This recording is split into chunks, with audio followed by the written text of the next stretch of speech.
Alhamdulillah, wa kafa, wa sallallahu sallam, wa baraka ala Mustafa, wa ala alihi, wa sahbihi, wa man wala.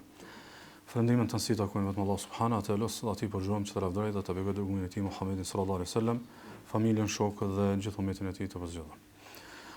Të ndër vëllezër, në çdo periudhë njerëzimi kalon kriza të reja. Kuptimin që me një gjenerat para tyne ndoshta nuk e ka pasur të njëjtën krizë. Saktësisht disa krizat njerëzve përsëritën. Domethënë prej gjeneratës në tjetrën ndoshta ndrojmë formën ose kanë ndonjë ndryshim të vogël, po baza dhe esenca e krizës është e njëjtë. Ekziston një krizë në kohën bashkëore, po ndoshta besoj bashkërisht mumi pastaj edhe në bisedë me konstatu pranin edhe në rrethet e tona, po edhe në familjet e tona, një krizë që më besoj është një prej krizave më të mëdha të vetëpërcaktimit fetar. Saktësisht shumë gjëra ndoshta na jo qasemi me shpjegime, ose shumë njerëzve jo atë qartësojmë ndoshta për mrekullinë të vërtetë, por që kjo krizë e vështirëson pastaj përcaktimin e saktë të njerëzve. Për shembull të fol, nëse kisha pas drejt me çujtën relativizimi i përcaktimit si diçka i pa rezultueshëm. Relativizimi i përcaktimit si diçka i pa rezultueshëm. Për shembull ti ja shpjegon dikujt Islamin, ja shpjegon dikujt domosdoshmërinë e adhurimit të Allahut subhanahu wa taala. Ja shpjegon dikujt të vërtetën, edhe ndoshta thot bravo, sa mirë që je përcaktuar ti kështu. Apo ose lumi ti çysh po falësh, ose lumi ti çysh i përcaktuar me çto, vlera domethënie. Mirë po, nuk e menon mos përcaktimin e vet si diçka që rezulton me pasojë. Ose nuk e menon domethënë përcaktimin e këtij si diçka domethënë në një përcaktim final. A jemi çfarë më domethënë? Domethënë folmi për dogma, folmi për ide, folmi për ideologji, mirë po pa e menu rezultatin, pa e menu domethënë pasojën, pa e menu domethënë destinacionin. Dhe kjo është shumë e pranishme sot. Është jashtëzakonisht. Për shembull, për shembull, një lloj debati i lehtë që është mesin tonë, është pikërisht shkaku i kësaj. Domethënë që nuk insiston kurkush në asgjë. Domethënë ti e përcaktuar në fe, domethënë të lumt, ai tjetri është dikun tjetër, apo edhe pastaj na kuptohet. Këtë e trajtojmë ndoshta në kuadër të konceptit të tolerancës së kështu me realisht, këtu kemi të bëjmë me relativizim të pasojës së përcaktimit. Domethënë përcaktimet nuk i shohim si diçka e cila e destinon funin. A mi çfarë më thon? Për arsye që kjo pjesë unë mendoj që është shumë e thelbësore na kur bëjmë davet, po edhe kushdo që na dëgjon, me kuptu se shena tu thirr nëse e pranon shkon në xhenet. Nëse refuzon shkon në xhenem. A është i qartë? Domethënë është e domosdoshme mu pa qartë funi i përcaktimit. Mu pa qartë fundi, domethënë i përcaktimit. Ndaj na i na përcaktuar të e vërteta e besimit pastër. Na i na përcaktuar të e vërteta e besimit të pastër në Allahun një. Adhurojmë vetëm Allahun, e besojmë vetëm Allahun, i mbështetemi vetëm Allahut, e shpresojmë vetëm Allahun. Po na besojmë që kjo ka fryte. Na besojmë që kjo ka rezultat. Na besojmë që kjo ka një fund të mirë. Dhe besojmë bindshëm që përcaktimi i gabuar në këtë tema ka rezultat tjetër, të kundërt. Mirë po jo vetëm kaq. Na besojmë që nëse e kishmi relativizu mos përcaktimin e të tjerëve, e kishmi rreziku përcaktimin tonë. Na është i qartë? Nëse na thomi elhamdulillah që Allah na ka udhëzuar dhe inshallah na fituar xhenetin. Është mirësia e Allahut që na ka shtin tauhid në sunet kështu më radh, edhe inshallah na fituar xhenetin. Po edhe këta të tjerë të shnosh për këta, kupton? Domethënë nuk është problem ose nuk i dihet edhe të këtyne. Jo, domethënë na besojmë bindshëm që kush nuk e ka tauhidin, kush nuk e njeh son Allahun, është një devijim të qartë, është i rrezikuar me zjarmin e xhenemit, edhe nëse ndron jetë pa u kthyer në tauhid, domethënë ka më përfunduar përjetësisht domethënë në zjarmin e xhenemit. Ndaj na besojmë bindshëm, domethënë që kush është përcaktuar te besimi i gabuar, te i kufrit dhe i shirkut edhe i devimeve, domethënë ka pasojë, o me yushrik billahi faqad dalla dalalan ba'ida. Kush i bën shirk Allahut ka devijuar me një devijim të largët. Domethënë na shpesh ndoshta u apohomi njerëzve virtytet dhe vlerat që i kanë. Edhe mirë bëjmë, domethënë janë njerëz virtytshëm, janë njerëz familjar, mirë po kur vën punë besimit, na besojmë bindshëm që këta janë devijuar. Na besojmë bindshëm edhe pjesë e përcaktimit ton. Është pjesë e përcaktimit ton. Përcaktimi jo nuk është i plot nëse nuk besomi në përcaktimin e tyre si përcaktim i gabuar. Domethënë, dosh me pa gabim përcaktimin e gabuar. Jo thjesht me pas mendim tjetër.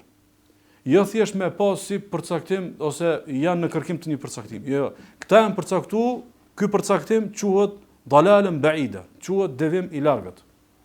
Këta mund të qenë njerëz më të arsyeshëm, mund të qenë njerëz më të shkolluar, këta mund të qenë njerëz më të arrir, por neve në temën e besimit të janë devijuar. Këta janë të të paudh, këta janë domethënë të lajthitur. Sigurisë, domethënë Allahu subhanahu wa taala thot innahu man yushrik billahi faqad harrama Allahu alayhi al-janna wa ma'wahu an-nar. Kushdo që i bën shirk Allahut, kushdo që i lutet dikujt tjetër krahas Allahut, kushdo që i përshkruan një ortak Allahut, Allahu subhanahu wa taala ka bë haram xhenetin. Edhe vendi i tij është zjarri dhe kjo është bindja jon. Na besojmë bendshëm kush nuk përcaktohet te tauhidi e ka haram xhenetin. E ka haram xhenetin. Sikur se thot Allah subhanahu innal ladhina kafaru min ahli alkitabi wal mushrikina fi nari jahannam khalidina fiha ulaika hum sharrul bariyah. Ata të cilët kanë bërë kufër, kanë mohuar vërtetat e Allahut subhanahu wa taala, janë zbrabs dhe janë pozicionuar kundër vërtetave të Kuranit dhe Sunetit. Janë zbras, janë përcaktuar në boshtin edhe në domethënien e kufrit, qofshin idhëtarët e librit apo domethënë idhujtar, janë përgjithmonë në zjarrin e xhenemit dhe janë krijesat më të këqija. Janë krijesat më të këqija. Çto janë përcaktimet e tona? Kush i ka bërë këto përcaktimet e tona kundrejt të tjerëve? Përcaktimi jon në raport me vetvete. Përderisa e përcaktuar te tauhidi, e kitini qëndrim ndaj atij që është përcaktuar tek shirku. Përderisa atij e përcaktuar tek imani, e keni qëndrim ndaj atij i cili është përcaktuar tek domethënë kufri. Thot Allah subhana, "O men yushrik billahi faqad iftara ithman azima." Kushdo që i përshkon Allahut ortak, kushdo që i ka bërë Allahut shirk, ka ardhur me një shpifje të madhe. Ka ardhur me një shpifje të madhe. Domethënë këta janë njerëz shpifsa. Këta janë njerëz të padrejtë. Ta kanë ardhur me thoni të pavërtet të madhe. Është qartë? Ndonse mundon nuk kanë njerëz në shumë tema të tjera, njerëz shumë të formuar mirë. Allah subhanahu wa taala thot: "Anna Allaha bari'un minal mushrikina wa rasuluhu." Gjithsesi Allahu dhe i dërguari i tij janë të distancuar, janë larg prej atij që i bën domethënë shirk Allahut, kështu që na besojmë bindshëm kush i bën shirk Allahut, kush nuk ka besimin e pastër, është larg prej Allahut subhanahu wa taala. Sigurisht besojmë bindshëm që këta në kurthën edhe në lojën e shejtanit. Është shumë e thelbësore që ka. Mos me pa kufrin edhe shirkun, mos me pa mosbesimin edhe idhujtarin si një ide tjetër. Mos me pa si një konkluzion i një shqyrtimi shkencor ose jo shkencor ose bestytnor ose ku diun çka. Thjesht ngado që e shikon devimin në akide del lojë edhe kurthe e shejtanit të mallkuar. Kështu që kjo është besimi i keq, i përzim, i gabum dhe ka rezultat. Shumë është ndërlëzër e rëndësishme mos më fol njerëzve vetëm me dënjësinë e besimit, po më fol edhe me rezultatin e besimit, dhe mos më fol vesh me kotësinë e mosbesimit, po edhe me përfundimin e mosbesimit. Sidomos në këtë kulturë, në këto rrethana, në këto shoqëni që përcaktimet e njerëzve konsiderohen si realitete të izoluara përbrenda individit. Domthon, përcaktimi yt, përderisa nuk përbën asgjë për të tjerët, domthon është si ke i mirë, si ke i keq, është i barabartë për neve. Domthon është i mirë dhe i keq, i barabartë, domthon tek njerëzit të cilët nuk besojnë në rezultate, nuk besojnë në frytshmëri. Ndërkaq domthon na besojmë betshëm. Që kjo përfundimi domthon i atyre të cilët janë përcaktuar keq. Atëherë cili është besimi, përfundimi i besimit të pastër, cili është përfundimi edhe rezultati edhe frytshmëria e përcaktimit të saktë në Allahun subhanahu wa taala. Do thonë, beson sakt, beson ç'është duhet, beson pastër, domthon që kjo është vetë udhëzimi, që kjo është domthon vetë përmbushja edhe vetë qetësia. Thot Allah subhanahu alladhina amanu wa tatma'innu qulubuhum bi dhikrillah. Ata të cilët besojnë edhe i qetësohen zemrat e tyre me përmendjen e Allahut. Nëse veç përmendja e Allahut, e qetëson zemrën, çysh mund të më kon kur mushot zemra veç me Allahun. Nëse veç me përmendjen e Allahun, Allahu po pohon rahatin, lumturinë për mbushjen e zemrave. Po çysh mund të më kon kur zemra nuk e adhuron dikën tjetër krahas Allahut, nuk e shpreson dikën tjetër krahas Allahut, nuk i mbështetet dikujt tjetër krahas Allahut, nuk përret prej dikujt tjetër krahas Allahut subhanahu wa taala. Kështu që nuk ka njeri më të rahatum, nuk ka njeri më të përmbushur, nuk ka njeri domthonjë më të lumturum se ai që ka vesh një Zot, se ai që ka vesh një të adhuruar të vërtetë. Krasi Allah subhanahu wa taala thot dhe ban pyetje për me e nxjerrë një të vërtetë qartë. Thot arbabun mutafarriqun khairun am illahu al-wahid al-qahhar. A zotrat të ndryshëm janë më të mirë apo me pas vesh një Zot që është, domethënë, në poshtës i të gjithëve? A më kanë ti i vetëm i njëjtë të më mirë, a më kanë i shpërndam në zotrat të ndryshëm? Kështu që kjo pyetje i drejtohet mushrikëve, i drejtohet idhujtarëve, i drejtohet njerëzve që e adhurojnë Allahun subhanuhu te dhe të tjerë krahas Allahut. Mirë po i drejtohet edhe njerëzve të cilët e njëjësojnë Allahun subhanahu wa taala atë njëjësimin e madh, por pastaj do të kanë krizat e të lidhje zemrës me dikant tjetër krahas Allahut subhanahu wa taala e kështu. Ndaj është një me pas është më mirë, edhe kjo është domethënë e padyshim. Kurse Allah subhanahu wa taala më një shembull. Thot daraballahu mathalan rajulan fihi shuraka mutashakisun. Allahu po jep ju një shembull të një njeri i cili është rob, po është domethënë i ndam në disa sklavë pronar, të cilët domethënë janë përplasshme me vetë. Domethënë ky s'ka pas lek me ble vet robin atku. Apo ka kushtuar një shumë të caktuar, ky ka pas gjysmën e shumës, dhe ka hyrë në bashkëortakëri me dikë tjetër. Dy vetë kanë marrë rob. Tash ky i lyp orarin e paraditës, ai lyp pas ditës. Ky në mbrëmje i kërkon disa shërbesa, ky në mëngjes apo thotë që ky ka disa zotna, disa pronar, disa zotni. Thotë wa rajulan salama li rajulin hal yastawiyani mathala, edhe njëri i cili është rob i vetëm një pronarit. Kush është më i rahatu?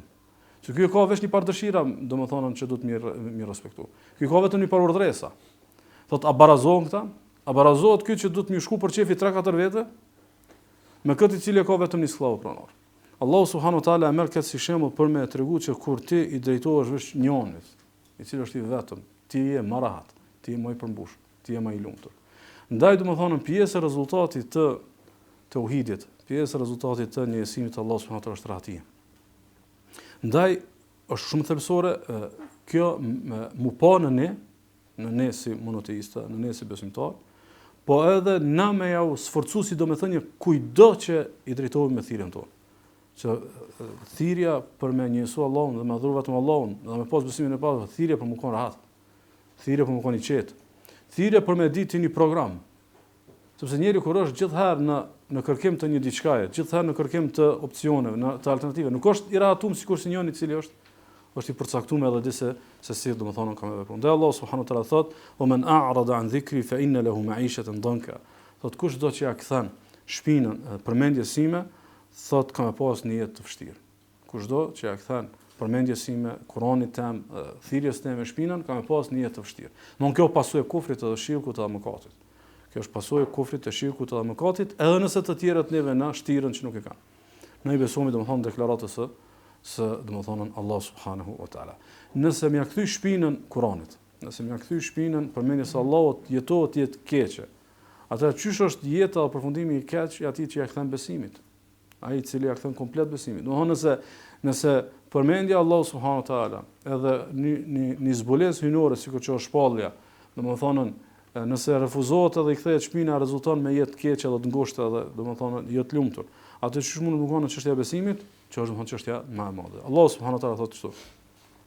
Thot hunafa lillahi ghayra mushrikina bih. Të jeni njësues të Allahut, ta njësoni, ta besoni Allahun një edhe të mos i përshuni atij ortak. O me yushrik billahi fa ka'annama kharra min as-sama. E kushdo që i bën shirk Allahut, kushdo që i lutet diku tjetër krahas Allahut, thotë ka gjendje sikur se ka ra prej qiellit. Domthonë në gjendje të trishtimit edhe të keqe. Thotë fa takhtafuhu at-tayr aw tahwi bihi ar-rih fi makan sahiq. Edhe teksa autoratot e merr edhe e kap një grabiçar prej shpendëve. Edhe është sikur shembulli i dikujt që një stuhi e merr edhe e gjun në një vend të largët. Ço shembull që jep Allahu subhanahu wa taala. Padyshim për ne janë vërteta. Domthonë një njeri cilin e përplasin stuhit edhe e grabisin, domethënë grabiçart, nuk është i rahatuar. Ai nuk është i rahatuar. Allah po thotë çto janë këta që i kanë bërë Allahu shirk. Çto janë njerëz pa rahatuar, janë njerëz pa përmbushur. Janë njerëz domethënë që përmbushja më optimale e jetës i mungon. Sigurisht, domethënë gjujtja finale, domethënë në këtë ajet po tregohet gjujtja prej qiellit, gjujtja prej stuhis, kurse gjujtja finale thotë Allah subhanahu wala taj'al ma Allahi ilahan akhara fatulqa fi jahannam maluman madhura. Mos i përshkruaj Allahut ndonjë ortak, mos adhuro dikë tjetër krahas Allahut, se kimu mor edhe në ditën e gjykimit kimu gjujt në xhehenam i çortuar dhe i larguar prej Allahut. I çortuar kimu gjujt në xhehenam. Domethënë besojmë bendshëm, kushdo që i lutet dikujt tjetër krahas Allahut, në ditën e gjykimit gjuhet në xhehenam. Gjuhet në domethënë zjarmin e xhehenemit. Çka është e kundërta e kësaj gjuhajtje? Nëse këta gjuhen në xhehenam, se kanë bërë Allahut shirk. Nëse këta i kanë gjuhen në xhehenam, edhe jetojnë jetë sikurse dikur që gjuhet prej qiellit edhe kapin grabiçarët edhe kapin stuhi. Atë çka është e kundërta? Ti që beson vetëm Allahun, ti që lutet vetëm Allahut, ti që i bën sejdë vetëm Allahut, ti që adhuron vetëm Allahun, ti që e shpreson vetëm Allahun. Atë shkon është e kundërta e kësaj gjujtje, domethënë në zjarmin e xhenemit. Realisht, krejt fet, edhe krejt imagjinatat njerëzore e menojnë xhenetin. Nuk ka njeri që nuk e menon domethënë jetën e përkryer.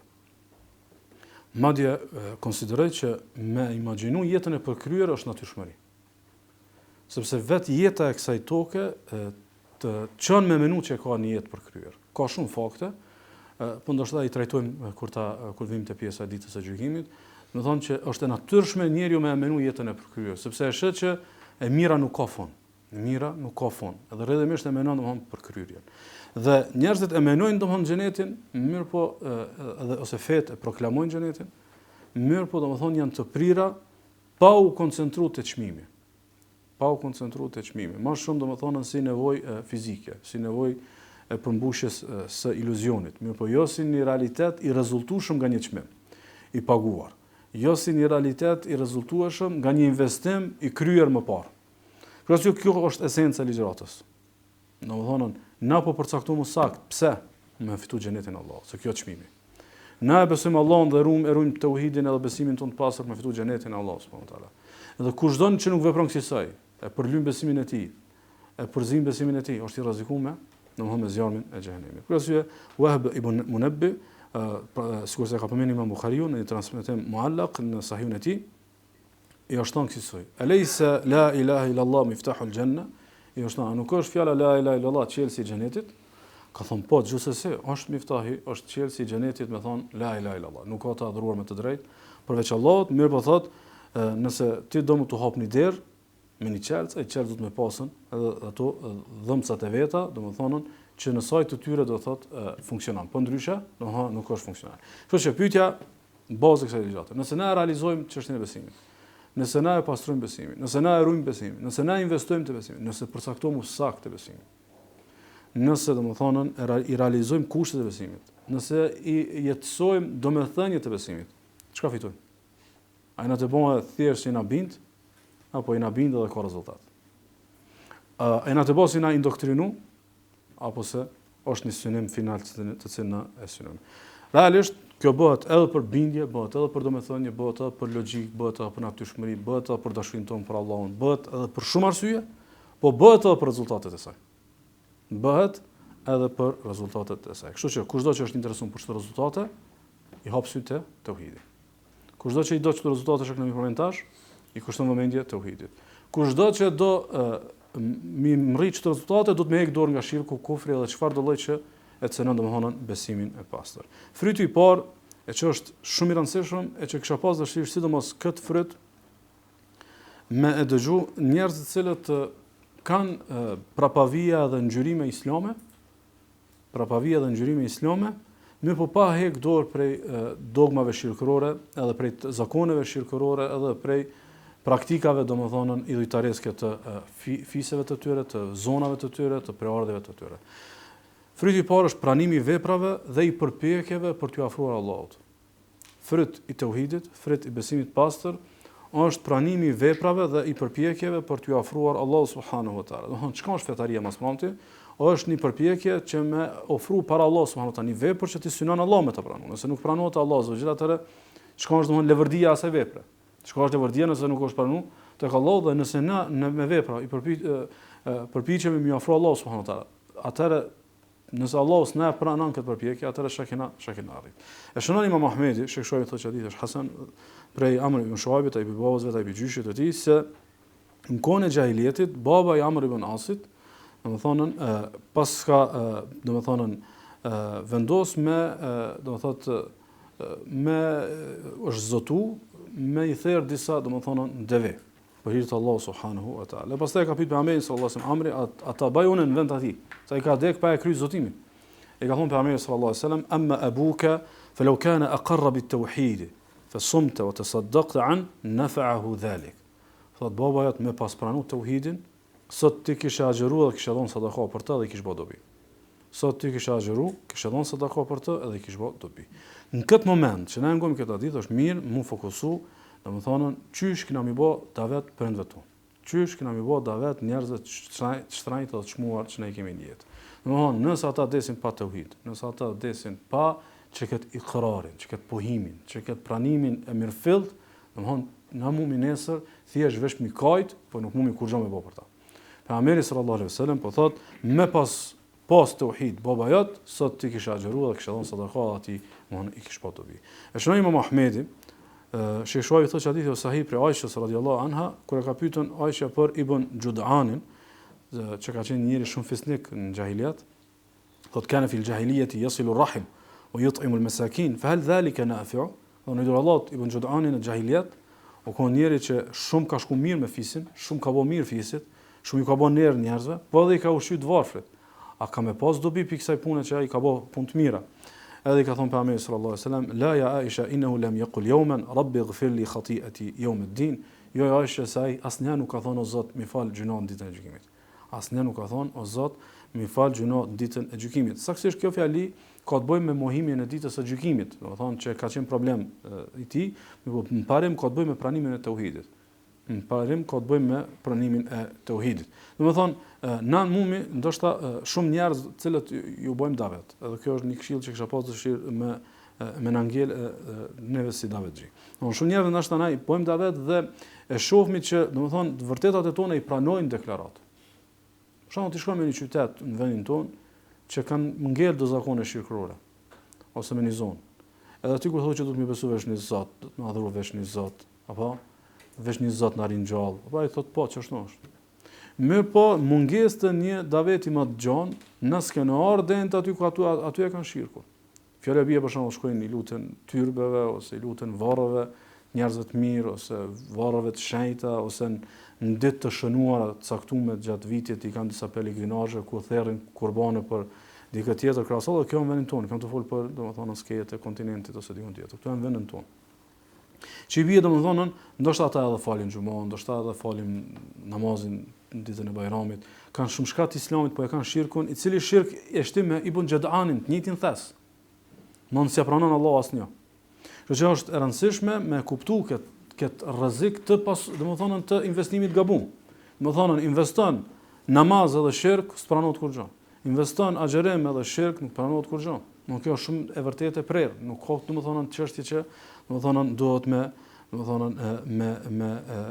pru kompromise ose me pru domethënë diçka që megjithatë njëri mirë. Jo, megjithatë domethënë nuk e ka njësu Allahun subhanahu wa taala. Çish është vepra e këtij? Ky i cili falet, agjeron, e madhnon ditën e Bajramit ose për shembull pren kurban për Allahun subhanahu wa taala, mirë po pren edhe për atë njerin e shenjtë ose njerin e mirë që ka të varret kështu. Thot Allah subhanahu. Mathalu alladhina kafaru bi rabbihim a'maluhum karamadin ishtaddat bihi ar-rih. Thot shembulli i atyre të cilët i bojnë kufër Allahut, e mohojnë Zotin e tyre. Veprat e tyre janë sikurse hiri në një ditë me stuhi. Sikurse hiri në një ditë me stuhi. Fi yawmin asif, në një ditë domethënë kur domethënë ka furtunë. La yaqdiruna mimma kasabu ala shay. Kur gjë prej fitimit s'u merr. Se vën edhe e kop stuhia. E kop fryma edhe çon edhe çat domthon sheh ka vë. Tash imagjinojmë për shembull se cilin familje kena një njeri që është shumë njeri mirë, është shumë bamirës. Ndoshta është figura e njeriu më të vërtetshëm në familje. Fjala bie për shembull i nderon njerëzit, i nderon musafirët, ndoshta i nderon të afërmit, ndoshta ndihmon të nevojtarët, ndoshta është bamir si më i madh, mirë po e ka një praktikë të shirkut. Mirë po e ka një praktikë të shirkut, bën herë në zor, shkon fjala bie tek doni tempull, i kushton adhurime dikujt tjetër krahas Allahu subhanahu wa taala. Shabat, shosh punë këtu. Thot Allah taala, "Mathalu ma yunfiquna fi hadhihi al-hayati ad-dunya." Thot shembull këtyre që japin, nuk është se janë njerëz të mirë, bojnë punë të mira. Bojnë punë të mira ata, nimojnë janë zemërxhan, janë bujar. Mirë po domethënën nuk e kanë njësu Allahun. Krahas Allahut kanë adhuru dikë tjetër, ju kanë lut dikujt tjetër kështu. Thot kemathali rihin fiha sirrun asabat hartha qaumin zalamu anfusahum.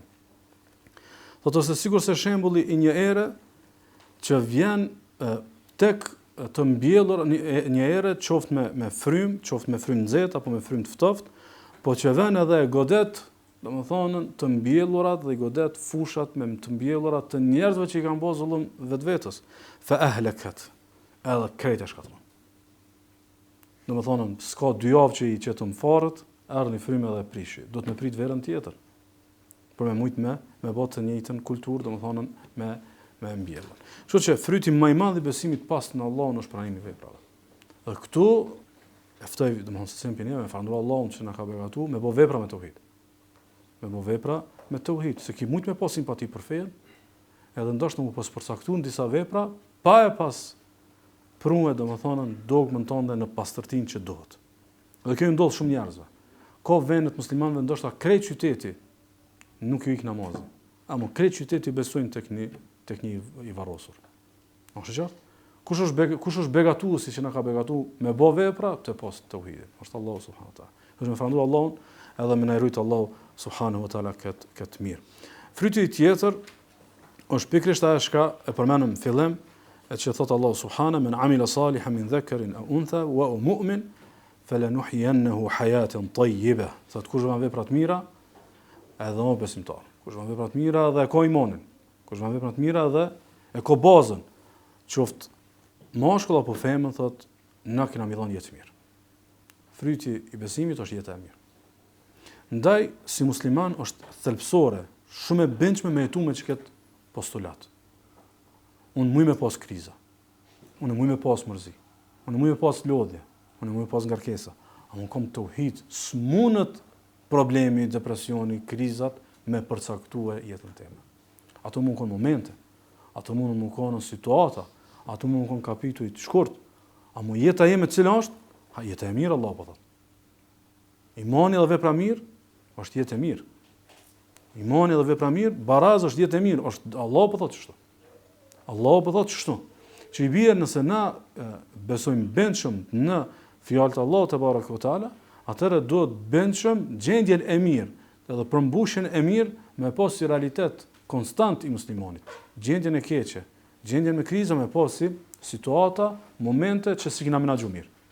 Situata, momente që si kena menaxhu mirë, ose si kena menaxhu mirë shpirtnisht, ose në rrethana, ose si kena menaxhu mirë me veprat e tona dhe me mëkatet e tona. Amo jo që domethënë jetën e besimtarit të përcakton diçka tillë. Prandaj Ibrahim ibn Adham thot sikur mbretërit edhe fëmijët e mbretërve ta dinë çish jeton mirë, një i devotshëm, do të kishin ardhur me amor me shpata atë lumturi.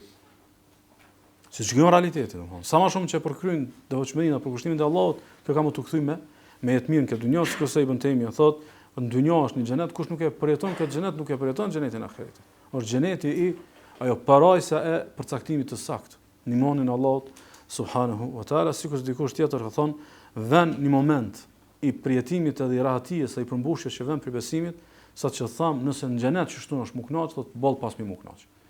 Nëse në xhenet kena më kënaq, veç po kënaqmë që na përcaktuar mirë, në imanin edhe në tauhidin për Allah subhanahu wa taala, atëherë do e mos xheneti kana shumë vënë mirë, po çysh po bindet që ja vlen xheneti, po bindet me çështë kënaqësinë që ka domethënë në këtë dynjë.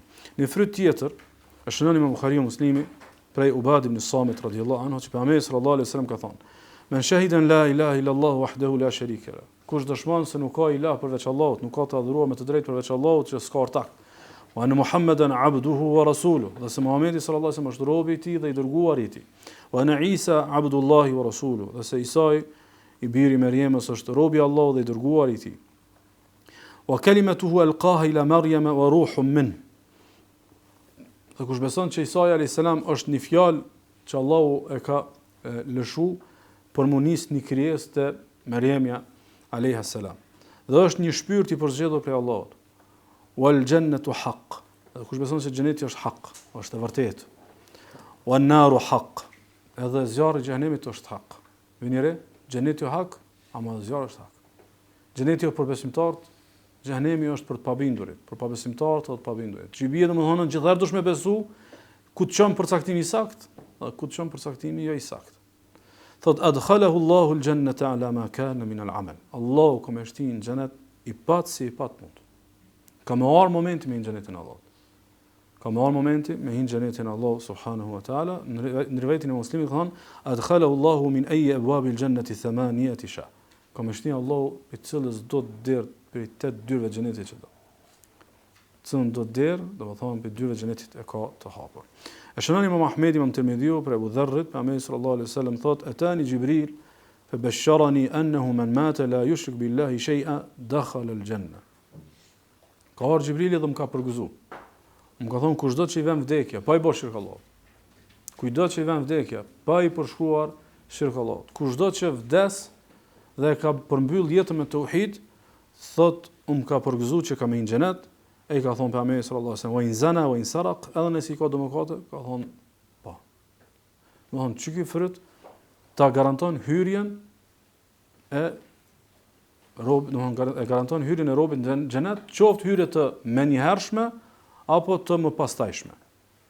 Qoftë hyrjen e menjëhershme, e që Allahu kreve na mësu hyrjen e menjëhershme, qoftë të mëpastajshme që i bie domthon pastrohet zjarmi në xhenemit për mëkatet, pastaj domthon dal në xhenetin e Allahut subhanahu wa taala.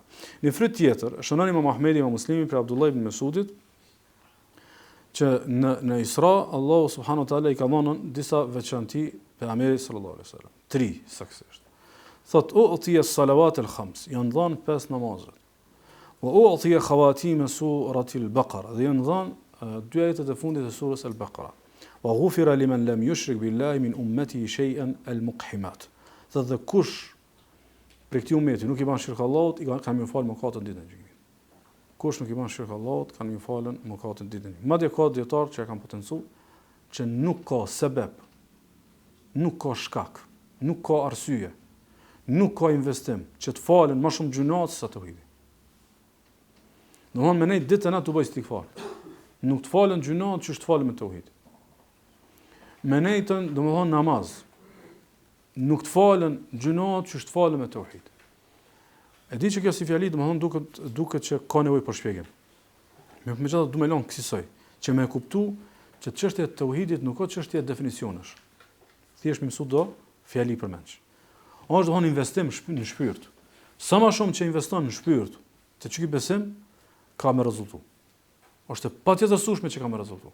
Dhe një për rezultateve shumë të mëdha është domthonë Allahu me t'i fal gjunat. Sa me t'i fal Allahu gjunat për shkak të tauhidit, e shënojmë Muhamedi ibn Tirmidhiu, që argumenti thotë hadith sahih për Enesit radhiyallahu anhu, që i dua Allahu sallallahu alaihi wasallam e ka transmetuar pe Rabbul Alamin për Allahu subhanahu wa taala, që Allahu ka thonë: "Ya ibn Adam, o bir Ademi, innaka ma da'awtani wa rajawtani ghafartu laka ala ma kana fika wa la ubali."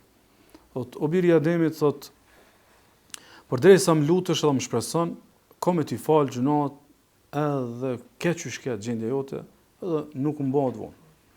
Ya ibn Adam, law balaghat dhunubuka anana as-sama, thumma astaghfartani, ghafartu laka wa la ubali. O bir Ademit, nëse mëkatet e tua mbrin kupën e qiellit, dhe pastaj më kërkon falje, e di ku do të më kthy. E di te kush do të më kërkoj falje. Edhe kërkon falje, thotë, kam të fal, edhe nuk më bëhet vonë. Ya ibn Adam, innaka law ataytani bi qurabil ardi khataya. O bir Ademit, nëse vën te unë me posakit toka me gabime. Sa mund të më kanë hapësira me mush njerit tokën me gabime. Thumma laqitani la tushriku bi shay'a. Edhe kur të më takosh, unë takon pa shirk. Unë takon me tauhid, la ataytuka bi qurabiha maghfira. Çart se ki mush me gjuna, çart shku me ta mush me falje. Çart se ki mush me gjuna, çart domthon ku me ta mush me falje. Domthon fryti është falja mëkateve. Fryt i besimit të pastër është domthonën falja mëkat. Ndaj njerëzve kur ja shpjegojmë të vërtetën, edhe thonë Allah i fal shumë, thoj po Allah i fal shumë për njerëz të tauhidit. Allah i fal shumë për njerëz me besim të pastër. Allah i fal shumë për njerëz që kanë hinë këtë përcaktim të saktë. Kështu që domethënë mos përcaktimin kët nuk do të më shpresu, më thonë në sprovimit të tauhidit, sprovimit të besimit të pastër, sprovimit të përcaktimit sakt, po Allah i fal. Jo. Përcaktuar sakt tani Allah të fal. Sidomos këta e kanë si pasojë njerëz të cilët domethënë kulturën e kanë të dobët të heqjes së dorë nga ajo trashëgimia e gjyshërve dhe etërve dhe prindërve të tyre. Sigur e vërtet, shumë bindës, shumë e vërtet, çashtu që po e thu ti, po s'bëhet beti me i ruaj do traditat të familjes, të katunit, të fisit e kështu me radhë, se Allah i fal shumë. Allah i fal shumë nëse e dorë pi shirkut. Allah fal shumë nëse domthonën del nga boshti i shirkut edhe te boshti i tauhidit. Në fryt tjetër, e shënon Imam Buhariu, Muslimi dhe Imam Ahmedi prej Itbanit, pejgamberi sallallahu alaihi wasallam ka përgëzuar: "Inna Allah harrama 'ala an-nar man qala la ilaha illa Allah yabtaghi bidhalika wajha Allah." Allahu ja ka bë haram xhenemit me e djeg. Njëri i cili thot la ilaha illa Allah, një njeri që ka besimin e pastër, se nuk ka të adhuruar me të drejtë përveç Allahut, dhe këtë e bën duke synuar fytyrën e Allahut. Dhe këtë e bën duke synuar fytyrën e Allahut. Fryt për fryteve të besimit që ka, do thonë ndalimi i zjarmit të xhenemit, më saktësisht ndalimi i përjetësishëm. Më saktësisht ndalimi i përjetësishëm. Do thonë mundet një besimtar më djeg nëse e ka tepruar dhe nuk e ka pru punën që aty ku realisht Allahu kishte pas më fal.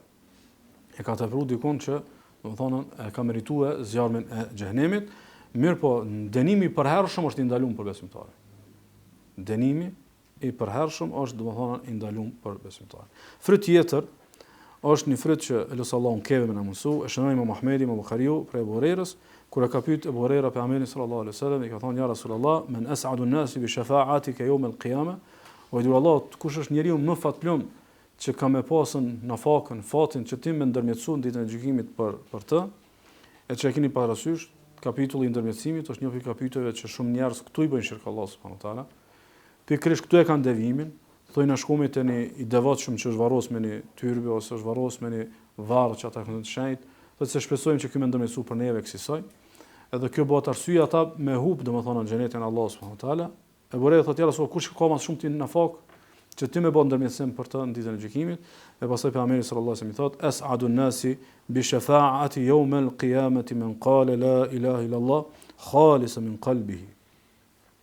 Thotë njerëzit më shumë ti fat, njerëz më fatlum që kanë më pasën mundsinë që unë më bën ndërmjetësim për ta në ditën e gjykimit, janë ata të cilët thonë la ilaha illa Allah dhe këtë e thonë prej pjesës më të qeltër të zemrës. E thojmë domethënë shpirtërisht pa kur fare domethënë për lyrje të zemrës apo të qëllimit të tyre, domethënë plotësisht e bojnë vetëm për Allahun subhanahu wa taala, domethënë fryt për fryteve të besimit pastër, është domethënë me ndërmjetësu për neve pejgamberi sallallahu alajhi wasallam ditën e gjykimit, me mësua Allahu atij, domethënë për neve dhe neve domethënë me pasën ndërmjetësimin e tij. Edhe fryt tjetër është ajo që thotë Allahu subhanahu wa taala, alladhina amanu wa lam yalbisu imanuhum bi dhulmin ulaika lahumul amnu wa hum muhtadun. Ata të cilët e kanë imanin që çdohet. E kanë imanin, e kanë besimin e pastër. Edhe nuk e përlyn besimin e tyre me zullum, ulaika lahumul amn. Këtyre u takon siguria. Këtyre u takon siguria, wa hum muhtadun, dhe këta janë të udhëzuarit. E shoni Imam Ahmedi dhe Imam Buhariu për Abdullah ibn Sudit, thot kur ka zbrit që kjo ajet, shumë janë ranu si sahabe. Shumë janë ranu. Edhe kena thonë, ejuna lam yadhlim nafsahu. Kush është që s'ban zullum? Kush është që nuk ban zullum? E pastaj pejgamberi sallallahu alajhi wasallam i shpjegon se zullum këtë hadith është për këtë ajet është për qëllim shirku. Do të thonë, ata të cilët besojnë edhe nuk e përzin besimin e tyre me shirk, këtyre u takon siguria. Siguria në dynjë edhe siguria në ahiret. Dhe siguria, do thotë, dhe udhëzimi në dynjë dhe udhëzimi në ahiret. Kush është nudhe? Nudhe është kush ka besim pa përlyrje me shirk. Kush është nudhe? Kush e ka gjetur udhën? Kush është i udhëzuar? Ai i cili e ka besimin e pastër pa përlyrë domthonë me shirk. Çka për qëllim udhëzimi ditës së gjykimit? Çish mund të kanë të udhëzum ditën e gjykimit? A ka të bëjë kjo vesh me vetë përcaktimin? Pikërisht to përmbyllja dhe asaj që thash fillim të ligjatës. Përcaktohesh sakt, përfundon sakt. Udhëzohesh sakt këtu, udhëzohesh atje ku e ke vendin xhenet. Domthonë përcaktohesh ku do, cila është udha drejt këtu, e gjen udhën e drejtë atje për me në xhenetin e Allahu subhanahu wa taala. Elos Allahu subhanahu wa taala çish ne ka kallzu udhën e drejtë, na ka shtin udhën e drejtë. Elos Allahu më na mojt në udhën e drejtë, edhe më na kallzu, edhe më na begatu, edhe më na befasu me faljen edhe mëshirën edhe me xhenetin e tij ditën e gjykimit. Sallallahu alaihi wasallam wa baraka ala nabiyina Muhammad.